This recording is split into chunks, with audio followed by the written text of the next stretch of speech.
Hello everyone, Warangel here, and welcome back to a late episode of the Numas campaign. Now unfortunately, this episode didn't come out yesterday as I wasn't feeling well and I just didn't want to make a subpar episode. So instead I thought I'll leave it to today, where I'm feeling much better now, and I'll be able to record it alongside my Shenzhen episode that's supposed to be coming out later. So, with that said, where did we leave things off last time? Well, we've taken Akendorf, we took Kazakarak, and we've basically finished our northern expansion because we've made our way all the way up to the Black Mountains, which in the stories and the history of Nehekara was the furthest northern point of the Nehekaran Empire. In fact, it was said in some of the backstory and lore that Cetra stood on the peak of one of these mountains and looked back on the lands he had conquered down here, and then he turned to look at the lands he could conquer over here.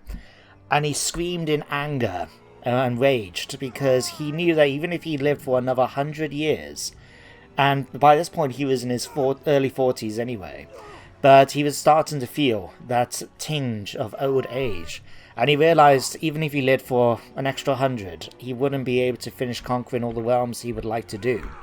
So we managed to reach Cetra's sort of crowning achievement up in the north here, and actually surpass it when you think about it, as we've managed to take all the dwarf holds in the mountains as well, something that he never did. But, speaking of Cetra, now that we've reached our northern borders, he's going to be our next target.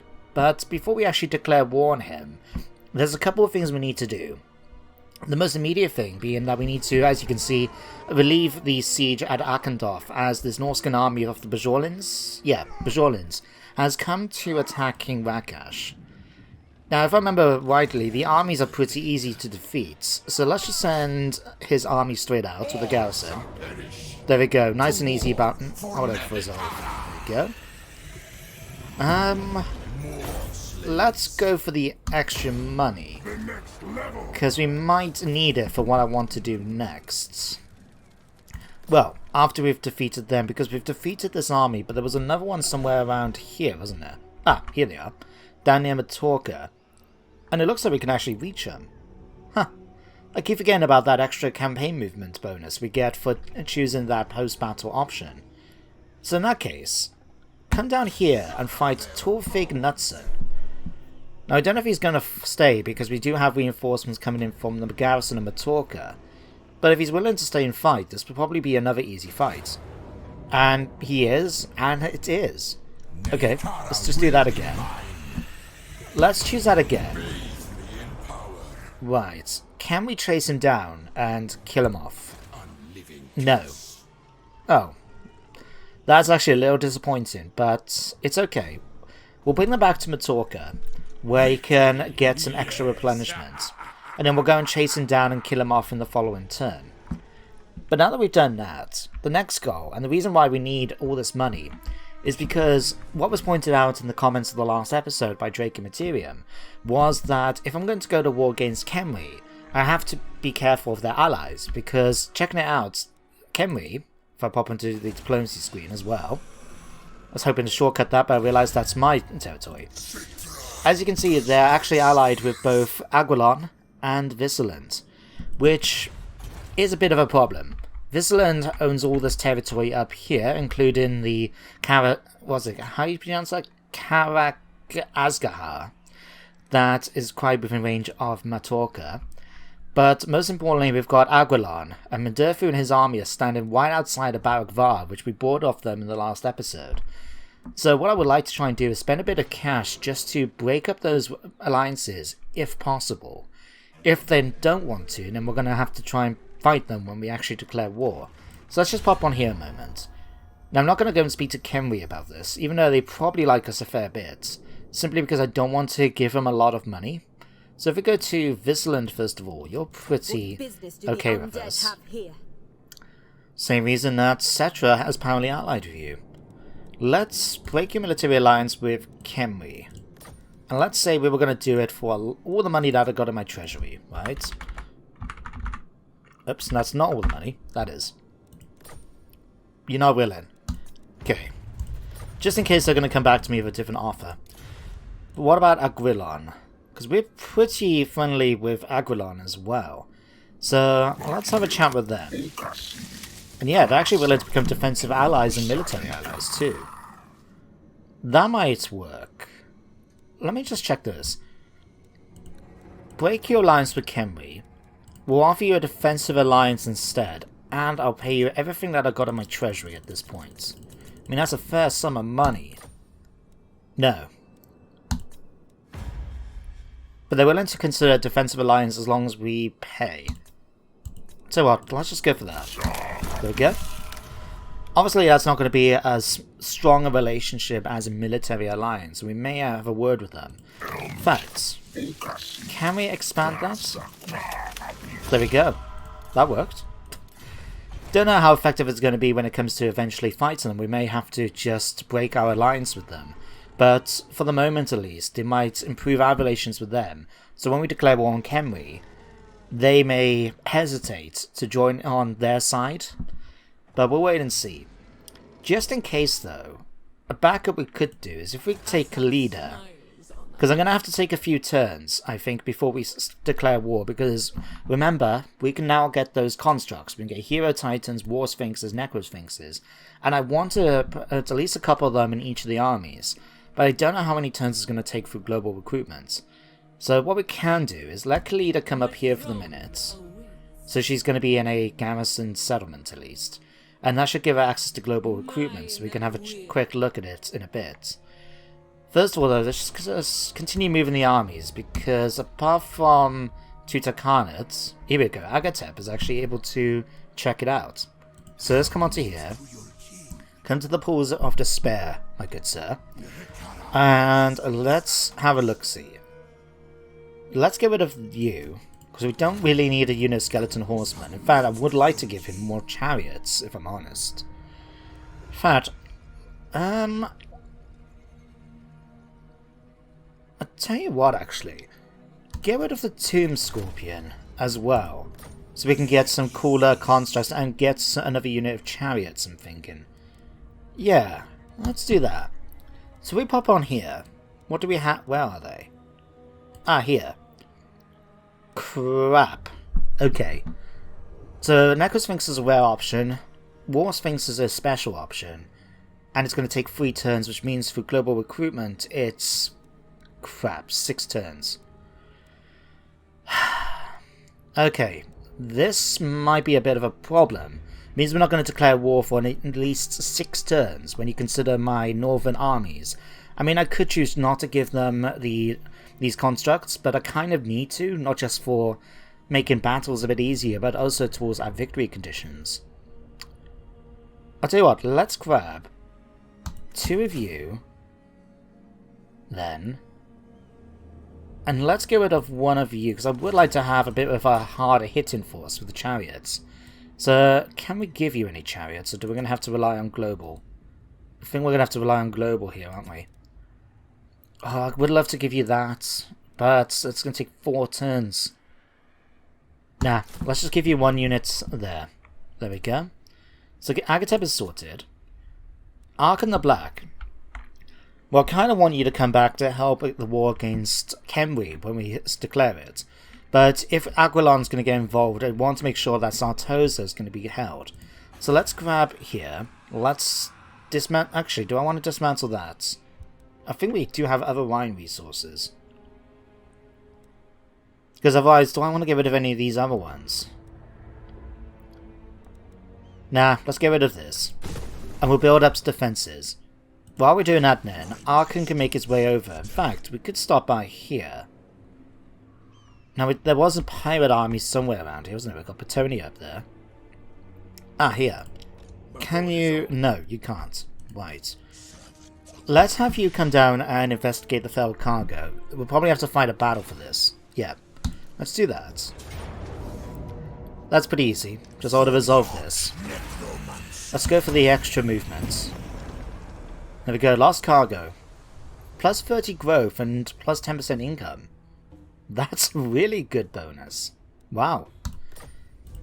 Looks like we're going to be getting a few more constructs in the next few turns with that bonus. But what we're going to do, let's bring you down. We need to bring you down to the Great Desert of Araby So let's just get you to Bel Aliads. That way then we can give Arkan a few constructs to help in the fight that's going to be happening up here. So we'll let you do that. And then Setep, we need to give you a construct or two. Let's actually force march you towards the Jaluk Oasis. Because, if you remember, we actually built 2 statues here. So we could potentially give a Hero Titan and a Necrosphinx to them as well. So we'll do that. And then Tutankhanut. Now, if I remember correctly, yeah, there was an army here. That's it. So if we're going to go to war against Kenri, we're going to have to keep an eye on this army, as it is making its way up towards the Greenskins to the north. Now, we could try and make an alliance with them, or at least get peace with them, because we don't want to continue marching into the north anymore. But we do want to keep an eye on that. What we'll do, let's put you in the Pillars of Grungni. Just in case any Greenskins do make their way down, you're in a position then to be able to make your way over. Then what I'm going to do is get rid of one of your units. Thing is, I kind of want to keep all of them. I'll tell you what, let's get rid of you. The Eyes of the Desert. Okay. Come on to here. And then if we go to Global, we can get our hands on either a Necrosphinx or a Hero Titan. Let's get our hands on another Necrosphinx. Because we already got this one here. So let's just get 2. You know, the more the merrier. So that's him sorted. And then Kalida can take the opportunity to get some. Or do I? Because she's got some really good options already. I don't really want to give rid of the army too much. Nah, we'll leave her for the moment. But we can do, in 3 turns, is get our hands on a new army. So that will be useful. Yeah, we'll do that. So final thing then, let's level things up. Although actually, something I did notice. Let me just double check. Yeah, let's come on to here. Let's see, here it's special. That's the Sepulchral Stalkers. Yeah, that's the Necropolis Knights, but we don't actually have the ones with halberds. Hang on, let me check Numas. Because if anywhere, I thought I would have had it here. No, we haven't. Okay. Let's grab that. Let's level these up while we're here as well. We could actually use this location as the recruitment point for my next army. Because we have a lot of statues, lots of construct options. We can do local recruitment quite easily here. So we'll do that. Let's work on the points next. Don't worry guys, it's going to be a little bit quicker after all of this. Just making sure I go through and get everything right before we start fighting, you know? Okay, Ramatep. Let's give you increased mobility. Can we give you anything more from this side? Not really. In that case, give you Woundmaker so we can finish that off. Okay, next. Ark in the Black. Let's give you Aspect of the Dread Knight and Sun-Scorched Bones. Okay. Next one, King Rakash. We can give you the War Sphinx. I mean, I would like to have gave him a dragon, but I think we're going to have to wait like an extra 10 turns, don't we? Yeah, 10 turns. Sorry, 10 ranks though, even. Let's not do that then. Let's give him that. Let's give you another point then in Revered Masonry. There we go. Increasing the Shabti's fighting ability in his army. Thank you. Okay, who else? Dejanza. You're the guy who's with Kalido, aren't you? Okay, let's give you more mobility. Anything we can give over here? Jars? Don't really need one extra jar turn. Let's give you a chariot. There we go. Give you something fun to ride on. And then what else? Got more Torka we can upgrade. Ironrock. Okay, sure. Could upgrade this as well, I guess. More Necropolis Knights? You never know. Carrick Zorn, let's level you up. And let's go for that as well. What else? Kazakak. Just in case we do have any greenskins make their way down or this army comes back, let's get rid of... Go to Mount Squeakhorn. Let's build some defenses here. So we want to first of all level this up. let's get rid of this. It's not that big a deal, and I'd rather have the public order. So let's get that. Then what else should we get for here? Let's get some open graves. Let's get some more Shapti statues, because that's never a bad thing in my opinion. Give you that. Let's give that as well. Okay. Let's leave the money. Hit the end turn. There we go. And that only took, what, quarter of an hour? Ugh.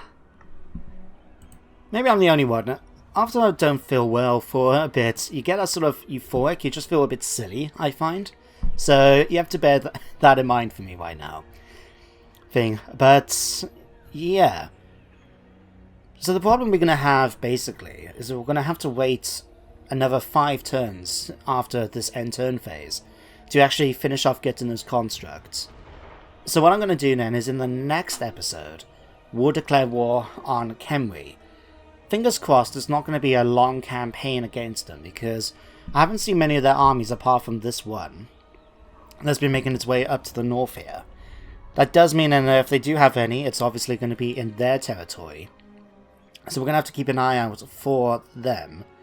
In fact, if we can get our hands on a couple of agents, we might send them off in order to just spy out their territory. You want me to do that? You know what? Sure. I know it's made us have low reliability, but let's be honest. We're going to fight them at some point, right?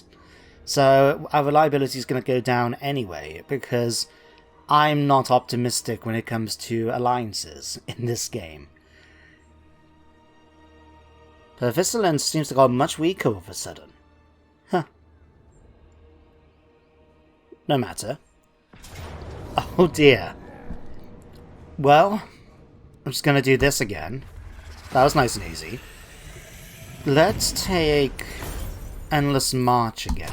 The desert gods bless me. And then, as long as Borfang what's his name? Borfang Ratgud or something like that, isn't it? I know he's one of the special legendary heroes introduced by... Oh, Borgut Facebeater. My bad. But yeah, he's one of the heroes introduced by Mixu's Lord Packs. Right, the Abominations. Who are these? Oh, that's that rogue army down by the dwarf holds, isn't it? Yeah. Well, to be honest, it's pretty weak. So I'm not that concerned, although saying that, they do have things like a Cygor, Help Hit Abominations, Ghouls, oh, Chaos Spawn. Ugh. Okay. Let's just skip through all this. Okay. Let's get Vrakash up then to Akendorf. Just so we got basically the choke points going into the Empire, covered. What I'll do then is give Vrakash the opportunity to get a few constructs. So if we pop onto here, let's have a look. Let's give you a Hero Titan. To be honest, I would like to give you something else. Let's get rid of one of you guys. And then we can give you a Necrosphinx on top of that. There we go. So it's going to take 6 turns. But that's okay, because I'm going to try and keep him up there for the most part. So you're going to stay there. Khalida is going to be fine where she is. We'll just keep her in position so she can go after Durfu if we need to. Okay, so you're going to do that. Agatep, you're just waiting up. Arkan, let's get you down towards Bel Aliad. Can you make it actually into the territory this turn? You can't, okay. I was hoping if we put him into just normal walk-in, if you can get into the Great Desert of Avabi province, we could actually just start getting him recruiting straight away, but we can't. No matter. Okay, Setep, let's put you into the Jaluk Oasis. You better start recruiting next turn then. And then, let's start sorting this out. Vrakash, what we're going to give you at this point. Let's give you 2 points in full plate armor. make it a bit harder for the enemy to kill him. Let's do that. The Hobie, we need to give you Arcane Conduits. And then let's start getting you on... In fact, Soul Blight would be much better for me. Let's go for that. Settlement upgrades. The Temple Skulls can be leveled up to level 5. Oh, that's handy. Alright, let's give... I don't know, what can I give you here? Let's just give you Bone Shaper. And here you can just have Open Graves. Might as well boost up our army a bit, eh? What else? Spy Peak... Oh no, actually, that reminds me. Let's go back up to Mount Squighorn, because here is where we're going to get those defenses. Here. And if we pop over to Sartosa, we can start building the defenses here as well. There we are. Right. Spy Peak. Sure, let's level you up. Let's give you this. Okay, anywhere else? Let's give the Pools of Despair an upgrade. Okay. Now something we could do in the next turn is take advantage of this, a new dynasty. In theory then, we could start getting 2 new armies to help the fight. The only problem I'm going to have though, if I get those 2 new armies, is that I would like to try and take advantage and get some more of those legendary generals. So which ones of those am I going to pick perhaps? But also, we're going to have to try and build them up, and we can't have them both in the same province, because otherwise they're going to, you know, basically complicate issues when it comes to trying to get the local recruitment. Global recruitment is shot at the moment, because we're going to take 6 turns waiting for, well, at least another 5-6 turns, for us to finish getting those constructs up in the north. Huh. We'll have to give it some thought. Oh yeah, I still need to speak to the Greenskins, don't I? What's going on here? Is Aguilar at war with Clan Ungwent?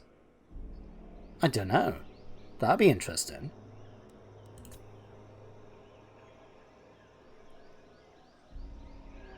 Population surpluses. Coast of Araby. Population surplus 5. Oh, looks like we can actually, you know, level up our hack now, so we can actually get more constructs. That's going to be handy, especially as we've been talking about trying to get some new armies.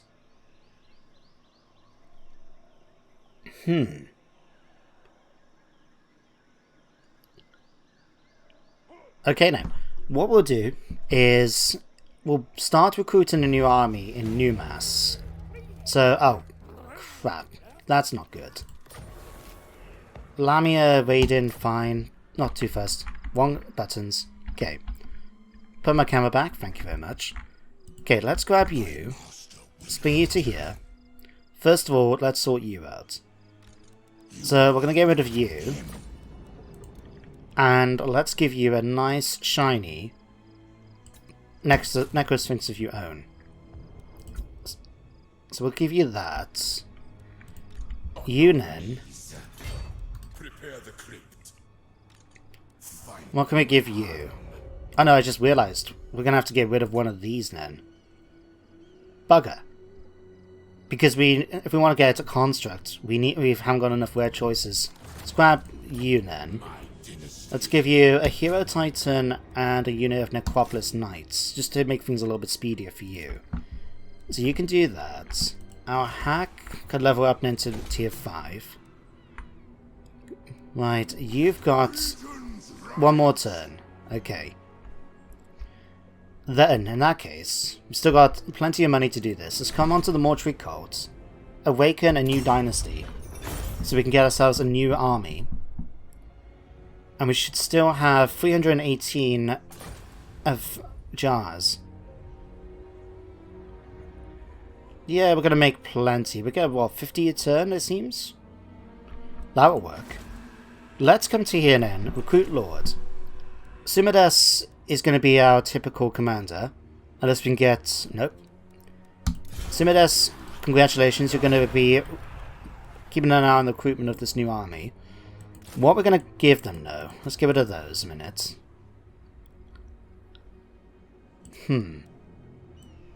Because I don't know what bonuses the legendary generals give.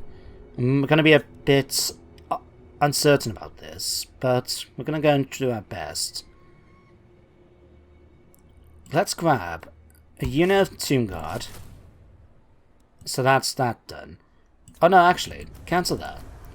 Let's go and start get the constructs. Simply because they're going to be done. They take 3 turns, so the quicker they're done, the better. So we'll give you that. Let's give you a unit of these. 2 of these. Okay. We'll give you a Hero Titan as well. A Screaming Skull Catapult. Okay, what else can we give you? We want something hard-hitting. We want some cavalry. I'm going to wait, though, because we can get our hands maybe on those Necropolis Knights if we've got a few movement slots available. We can only get 1 more, though. That's okay, that's okay.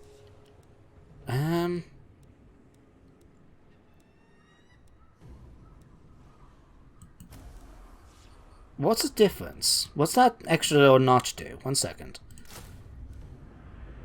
Hide in... No, they can both hide in the forest, can't they?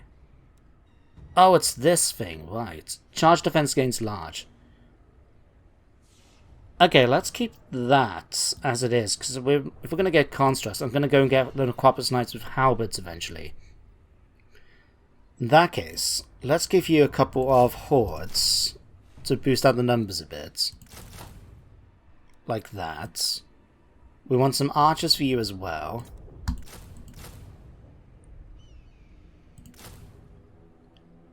There we go. Although again, taking advantage of the recruitment. Let's get rid of those 2. Switch it over so we can get... Okay, cancel that one. Okay. That means we got the 3 units, and it still opens up some slots for when we want to get... In fact... How much points do we have? Do we have enough to do this ritual I'm thinking of? Yes. To get the Casket of Souls, and not only that, but an improved recruitment rank and recruitment rank for all troops. Let's quickly do that. I mean, we're boosting up some new armies, might as well give them some extra experience, eh? Oh, do I really need to do this again? You're kidding me. Fine. Alright, let's just quickly do this once more. Into the breach, my friends. Okay, so 2 of these. 1 of you. Okay. 2 lots of Tomb Guard. Right, we were going to get some of these.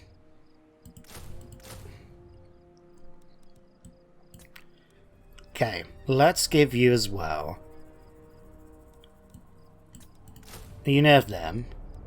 Cancel that. There we go. Do we want to give you that? Yeah, let's give you that. We'll go for 2 of those we've already done. Okay. In fact, let's just grab a few more. There we go.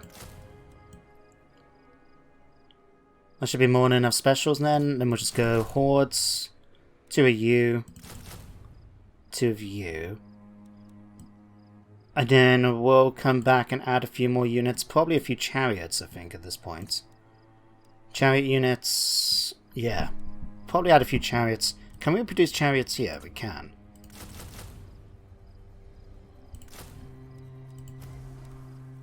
Something like this should work.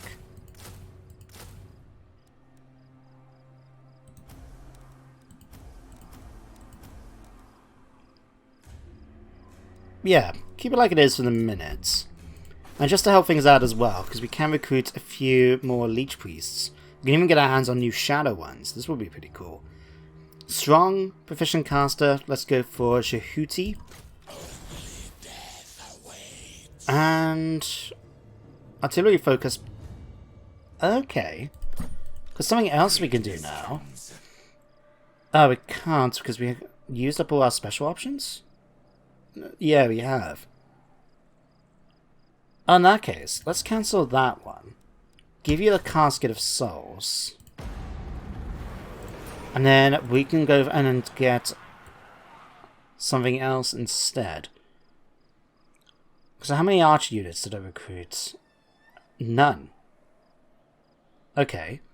I thought I did. Nope, that's wrong units completely. Okay.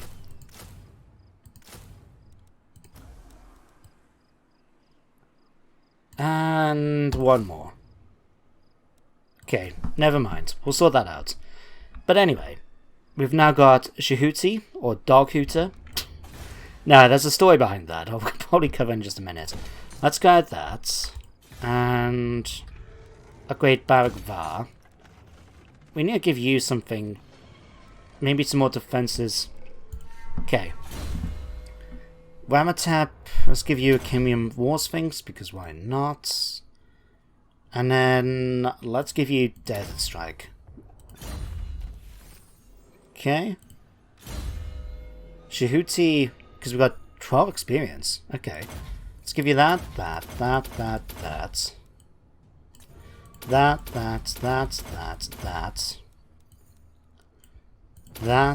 and then that seems like a nice little debuff. The Enfeebling Foe, let's give you that. Okay, end the turn. Yeah, Dog Hooter is a bit of a funny in-joke for myself. For those of you that are interested in tabletop RPGs, some of you may no doubt have heard of the World of Darkness, or the Chronicles of Darkness, that was done by White Wolf before it got taken over by Onyx Path. And in the first edition of Mage of the Awakening, there was a well-known actual play on RPG.net with Forum, where one of the how can I put it? One of the people behind the second edition of Mage of the Awakening did their own playthrough with his players and that. And one of the characters that was a Moros Mysterium member in London had the name Shehuti, which is exactly the same as that. But around the table, when you listen to them, like read through the actual play, they kept calling him Dog Hooter. I know, it's not the way you say it, it's just funny. It just reminded me of that. Oh, the Bajorlings have been killed. Well, I can't say that they were that big a threat. Slightly disappointing, but one of those things. But actually, I just noticed now, I think it's time for us to bring the episode to an end. We've now reached the over 30-minute mark. Okay. So next episode, what I feel tempted to do, given the fact that that's all we're doing at the moment is actually just building up armies and just going through these end turn phases, I might skip a turn or two in the recording, so we go straight to declaring war on Kenry. Or we might take the opportunity just to check out some of the legendary lords that can recruit. Because we've got 408. We can awaken a new army. What was that about the war focus? Oh, really? Recruitment cost really doesn't make a difference. But the +2 level, that would have been handy. No matter. Anyway, so next episode, I might skip forward a turn or two, I might not, I don't know yet. But we will be declaring war on Kenry in the next episode. I can guarantee you that. But that's where we're going to end today's one. So all I can say for now is thank you very much for watching, I hope you all enjoyed. Hope you join me next time for more Warhammer. But until then everyone, take care, and goodbye for now.